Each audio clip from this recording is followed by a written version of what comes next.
ஆனால் நம்மளோட காவல்துறை ஒரு தடவை பார்க்கும்போது கூட்டம் அதிகமாக இருக்குது, அவங்க செய்யக்கூடிய காரியங்கள் அதெல்லாம் பார்க்கும்போது நம்ம ஒவ்வொருத்தரும் அவங்ககிட்ட ரிக்வெஸ்ட் பண்ணுறோம், சில விஷயங்களை பண்ணாதீங்க, இந்த மரத்து மேலே ஏறாதீங்க, பொதுமக்கள் இடையூறாக இருக்காதீங்க, இப்படி பல விஷயங்களை சொல்கிறோம். இதற்கு மேலே கட்டுப்படுத்துவது அந்த பர்டிகுலர் அந்த இயக்கத்துடைய தலைவருடைய அந்த 2ஆம் கட்ட தலைவர்களுடைய அவங்களுடைய பொறுப்பு. இது ஒரு கட்டுக்கணக்காக கூட்டம் வரும்போது கரெக்டாக டயத்துக்கு வரணும். இந்த மாதிரி நிறைய விஷயங்கள் இருக்கு, அது இனிமேல் நடக்காம பார்த்துப்போம். இனிமேல் யாரையும் நான் குறை சொல்ல இதெல்லாம் நீங்க அவர்கிட்ட கேட்கணும்.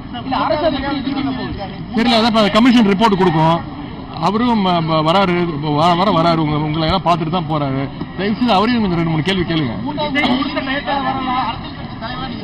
என்னங்க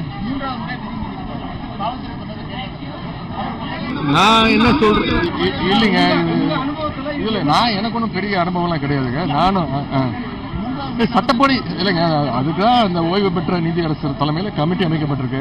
அவங்க என்ன சொன்னாங்களோ முதலமைச்சர் இந்த முடிவெடுப்பார். நன்றிங்க. பத்திரிகை நண்பர்களுக்கு நான் கேட்டுக்கொள்வது, தயவுசெய்து இந்த விபத்தில் இறந்தவங்களுக்கும் பாதிக்கப்பட்டவர்களுக்கும் அனைவரும் உறுதுணையா இருப்போம் நான் கேட்டேன். லைக், ஷேர் அண்ட் சப்ஸ்கிரைப் பண்ணுங்க.